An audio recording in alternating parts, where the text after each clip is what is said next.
ഇന്നലെ വൈകിട്ട് ഏതാണ്ട് 5:30യോടെയാണ് സംഭവം ഉണ്ടായത്. ഷീജ കളപ്പുരയ്ക്കൽ എന്ന് പറയുന്ന കലാകാരി കൂടിയാണ്, ആർട്ടിസ്റ്റാണ്. അവർ ഇവിടെ ഈ പറയുന്ന സ്ഥലത്ത് ഒറ്റക്കാണ് താമസിക്കുന്നത്. ഈ കാണുന്ന വീട്ടിൽ ഒറ്റക്കാണ് താമസിക്കുന്നത്. വീടിനോട് ചേർന്നുള്ള കടയും അവർ തന്നെ ഒറ്റക്ക് നടത്തുകയാണ്. ഷീജയുടെ അയൽവാസിയാണ് സണ്ണി. കഴിഞ്ഞ കുറച്ച് കാലമായി തന്നെ സണ്ണിയുടെ ഭാഗത്ത് നിന്ന് മോശം രീതിയിലുള്ള അനുഭവങ്ങളൊക്കെ തന്നെ ഉണ്ട് എന്നാണ് ഷീജ പറയുന്നത്. അത്തരത്തിൽ നിരന്തരമായി ശല്യം ചെയ്യാറുണ്ടായിരുന്നു. കഴിഞ്ഞ ദിവസം ഈ വീടിന് ഈ രണ്ട് വീടുകൾക്കും ഇടയിലുള്ള സ്ഥലത്ത് മണ്ണിട്ടതുമായി ബന്ധപ്പെട്ട ചില തർക്കങ്ങളുണ്ടായിരുന്നു. അതായത് വെള്ളത്തിൻ്റെ ഒഴുക്കുമായി ബന്ധപ്പെട്ട് അത്തരത്തിൽ മണ്ണിടരുത് എന്നാവശ്യപ്പെട്ടുകൊണ്ട് ഷീജ ആ മണ്ണിട്ടതിനെ എതിർക്കുകയും ചെയ്തു. അങ്ങനെ ഒരു വാക്തർക്കമുണ്ടായി. കൗൺസിലർ അടക്കമുള്ള ആളുകളും ഈ സംഭവ സമയം സ്ഥലത്തുണ്ടായിരുന്നു. അതിനിടയിൽ ഈ വാക്തർക്കത്തിനിടെയാണ് അതിനു മുൻപ് നിരവധി തവണ തന്നെ ശല്യം ചെയ്തു എന്ന കാര്യം ഷീജ സൂചിപ്പിക്കുന്നത്. ഇതിന് പിന്നാലെ കയ്യിലുണ്ടായിരുന്ന ഒരു ഇരുമ്പ് ചൂലുകൊണ്ട് കഴുത്തിൽ കുത്തുകയായിരുന്നു എന്നാണ് ഷീജ പറയുന്നത്. ഇന്നലെ എന്താണ് ശരിക്കും സംഭവിച്ചത്? ഈ പറഞ്ഞ തന്നെയാണ് സംഭവിച്ചത്. ഞാൻ അതല്ലാതെ അയാളെ ആക്രമിക്കുകയോ മറ്റൊന്നും ഞാൻ ചെയ്തിട്ടില്ല. അയാളുടെ ആ ഒരു ഐഡൻറ്റിറ്റി പുറത്ത് വരുന്നു ഭയന്നിട്ട് തന്നെയാണ് അയാൾ എന്നെ തിരിച്ചാക്രമിച്ചത്. ഞാൻ മറ്റൊന്നും വേറെ പറയരുതെന്നുള്ള ഇൻറ്റൻഷനോടുകൂടി കൊലപ്പെടുത്താൻ തന്നെയാണ് അയാൾ ആദ്യം കുത്തി. ഞാൻ വീണ് കഴിഞ്ഞിട്ട് വീണ്ടും കുത്തിയപ്പോഴേക്കും എൻ്റെ കയ്യിൽ നിന്ന് ആദ്യത്തേന് ഫോൺ തെറിച്ചു പോയി.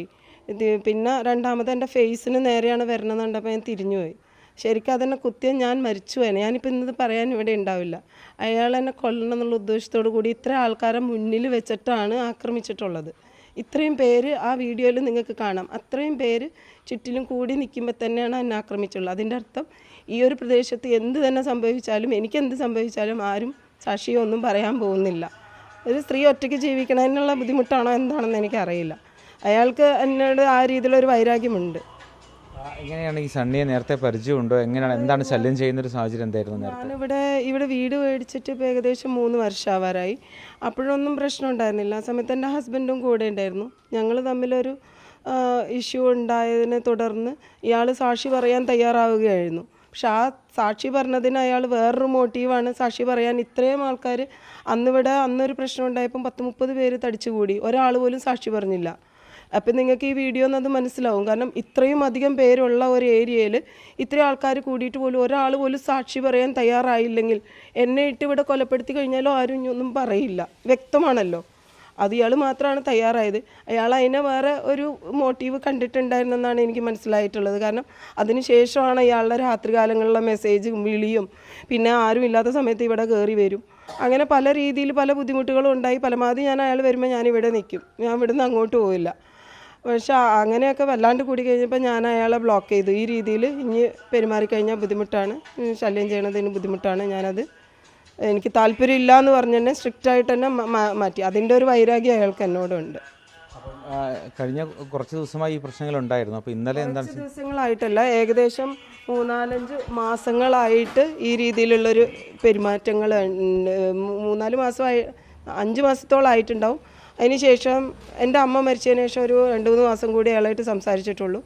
ഏകദേശം ഒരു 4 മാസമായി കാണും. പിന്നെ അയാൾ എന്നെ യാതൊരു തരത്തിലും വിളിക്കാനോ ശല്യപ്പെടുത്താനോ വന്നിട്ടില്ല. പക്ഷേ മറ്റു രീതിയിലാണ് പിന്നീട് അയാളുടെ പ്രശ്നങ്ങളുണ്ടായിട്ട് പ്രതികാരം പോലെ ഇയാൾ എൻ്റെ ഹസ്ബൻഡായിട്ട് കൂട്ടുകൂടുകയും ആളായിട്ട് കൂടുതൽ കമ്പനി ആവുകയും പിന്നെ ഈ രീതിയിൽ വളരെ സൗഹൃദപരമായിട്ട് അവരൊരുമിച്ച് പോകുന്നതും, പിന്നെ ഇപ്പുറത്ത് നിന്നിട്ട് മതിൽ ചെരിഞ്ഞു, മതിൽ നിങ്ങൾക്ക് പരിശോധിക്കാം, മതിൽ വീണിട്ടോ ഒന്നുമില്ല, അത് പൊളിച്ചു പണിയണമെന്ന് ആവശ്യപ്പെടുക, പല രീതിയിൽ ടോർച്ചർ ചെയ്യുക, അങ്ങനെയൊക്കെയാണ് വന്നത്. പിന്നെ ഇപ്പോൾ ഈ കണ്ട കാര്യം വളരെ സൈലൻ്റ് ആയിട്ടാണ് ഞാൻ പോയി സൂചിപ്പിച്ചത്. ആദ്യം എന്താണ് ശരിക്കും അവർ മണ്ണിട്ടതാണ്, എന്താണ് ചെയ്തത്? അയാൾ ഇന്നലെ മണ്ണിടുകയല്ല, ആദ്യമേ ഇട്ടിട്ടുണ്ടായിരുന്നു.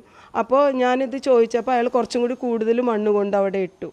അപ്പോൾ അത് ഞാൻ കൗൺസിലറെ വിളിച്ച് പറഞ്ഞ് ആളും കൂടെ വന്നതിന് ശേഷമാണ് ഞാൻ ഇവിടുന്ന് പോകുന്നത് മുതൽ ഞാൻ വീഡിയോ ഓൺ ചെയ്താണ് പോകുന്നത്. കാരണം എനിക്കറിയില്ല, എന്തെങ്കിലും ഉണ്ടെന്നുണ്ടെങ്കിൽ നാളെ ഒരു പ്രശ്നം ഉണ്ടാവരുതല്ലോ എന്ന് കരുതി. അത് ഒരു കണക്കിന് ഭാഗ്യമായി. അപ്പോൾ ആ സംസാരിച്ച് നിങ്ങൾ കേട്ട് കാണും. അത് അവരോടും ഞാൻ പറഞ്ഞിരുന്നു, പക്ഷേ കൗൺസിലറോടും പറഞ്ഞിരുന്നു. പിന്നെ നിങ്ങൾ കണ്ടതാണല്ലോ വിഷ്വൽസിൽ, അയാൾ വീണ്ടും മാറ്റിയിട്ടിട്ട് കുത്തുമായിരുന്നു, മാറ്റി. പരാതി കൊടുത്തപ്പോൾ പോലീസിന് സമീപനം എങ്ങനെയായിരുന്നു? പരാതി കൊടുത്തപ്പോൾ ഞാൻ അവിടെ സ്റ്റേഷനിൽ ചെന്നാണ് പരാതി കൊടുത്തത്. ഇന്നലെ ആശുപത്രിയിൽ നിന്ന് മെഡിക്കൽ കോളേജിൽ പൊക്കോളാൻ പറഞ്ഞു. അപ്പോൾ ബൈസ്റ്റാൻഡറായിട്ട് ആരും ഇല്ലാത്തത് കൊണ്ട് ഞാൻ നേരെ സ്റ്റേഷനിൽ പോയി ഇന്ന് പോകാമെന്ന് ഓർത്തു. അപ്പോൾ അവിടെ ചെന്ന് എന്നോടൊരു പരാതി എഴുതി തരാൻ പറഞ്ഞു. എഴുതി കൊന്നിട്ടും അവിടെ ഒരു എന്താ പറയുക, നമ്മൾ ഇങ്ങനൊരു അറ്റംപ്റ്റ് ഉണ്ടായിട്ട് പോലുള്ള ഒരു ഇതല്ല ഞാൻ അവിടെ എനിക്ക് കിട്ടിയത്. സത്യം പറയണേ അതാണ്. ഞാൻ ശേഷം വീഡിയോ കാണിച്ചു കൊടുത്തപ്പോൾ അവർ അലേർട്ടായി.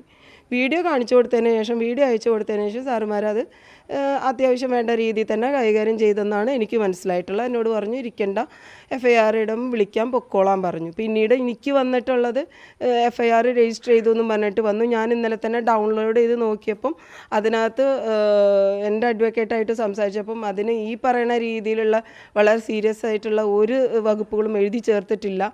ഇതിങ്ങനെ ഇട്ടിട്ട് കുത്തി, അതെൻ്റെ വീട്ടിലും എൻ്റെ അനിയത്തിമാരും എൻ്റെ മകൻ ഉൾപ്പെടെ എല്ലാവരും പറഞ്ഞത് ഇത് കൊല്ലാനായിട്ട് വധശ്രമമാണ്. അപ്പോൾ വധശ്രമം എന്തുകൊണ്ട് ഉൾപ്പെടുത്തിയില്ല എന്ന് ചോദിച്ചു. രാവിലെ ഞാൻ പോയിട്ട് അതിന് ശേഷം ഞാൻ ഹോസ്പിറ്റലിലേക്ക് വന്നോളാം എന്ന് പറഞ്ഞു. സ്റ്റേഷനിൽ പോയപ്പോൾ അവർ പറഞ്ഞു അവരെ സുപ്പീരിയർ പറയാതെ അവർക്ക് വധശ്രമം ഉൾപ്പെടുത്താൻ പറ്റില്ലെന്നാണ് പറയുന്നത്. ഒരാളെ എന്നെ കുത്തി മുറിവേൽപ്പിച്ച് കൊല്ലാനായിട്ട് ശ്രമിച്ചതിൻ്റെ വീഡിയോ ദൃശ്യങ്ങളുണ്ട്, എൻ്റെ കഴുത്തിൽ അതിൻ്റെ ലൈവ് മുറിവുകളുണ്ട്. എന്നിട്ട് പോലും വധശ്രമം അല്ല എന്ന് പറയണമെങ്കിൽ ഇവിടുത്തെ എന്ത് നിയമവ്യവസ്ഥയാണ് ഇവിടെ ഉള്ളത്? ഞാനിവിടെ തനിച്ചാണ് താമസിക്കുന്നത്. എനിക്ക് ഇവിടെ എന്ത് സുരക്ഷയാണുള്ളത്? എനിക്ക് മാത്രമല്ല, ഇതുപോലെ എത്ര സ്ത്രീകൾ അനുഭവിക്കുന്നുണ്ടാവും. ഇപ്പോൾ എൻ്റെ കയ്യിലൊരു വീഡിയോ ഉള്ളത് കൊണ്ടും ഞാൻ ഇതുപോലെ സോഷ്യൽ ഒരു ആക്ടിവിസ്റ്റ് ആയതുകൊണ്ടും എനിക്കിത് പറയാനുള്ള ധൈര്യമുള്ളതുകൊണ്ടും ഞാനിത് പബ്ലിക്കിനെ അറിയിച്ചു.